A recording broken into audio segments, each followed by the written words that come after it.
एक बार की बात है, एक सुंदर झील में चीकू नाम का एक कछुआ रहता था। उसके दो अच्छे दोस्त थे, मोती और सुंदर नाम के हंस।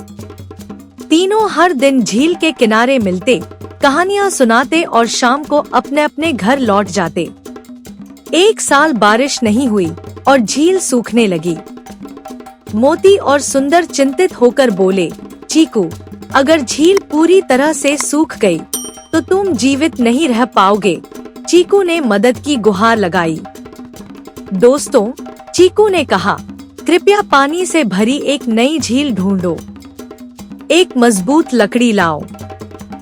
तुम दोनों उसे दोनों सिरों से पकड़ना और मैं बीच में उसे अपने मुंह से कसकर पकड़ लूंगा।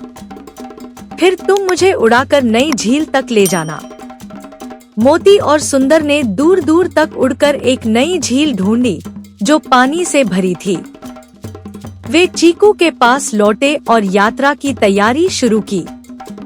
उड़ने से पहले हंसों ने चीकू को चेतावनी दी, चीकू, लकड़ी को मुंह से कसकर पकड़ना। याद रखना, अगर तुमने मुंह खोला तो तुम गिर जाओगे। तीनों ने उड़ान भरी। मोती और सुंदर लकड़ी के सिरों को पकड़े हुए थे और चीकू बीच में लटक रहा था। सब कुछ सही चल रहा था। तभी वे एक शहर के ऊपर पहुँचे।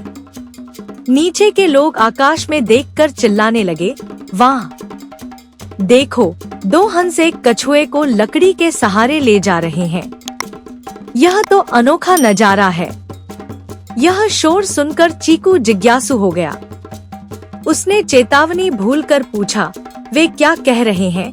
जैसे ही उसने अपना मुंह खोला, वह लकड़ी से गिर पड़ा। मोती और सुंदर कुछ नहीं कर सके। चीकू तेजी से नीचे गिरा। लोगों ने उसे पकड़ लिया और दुख की बात है कि उन्होंने उसे अपना भोजन बना लिया। शिक्षा: हमेशा अच्छे सुझावों का पालन करना चाहिए और कभी-कभी चुप रहना सबसे अच्छा होता है।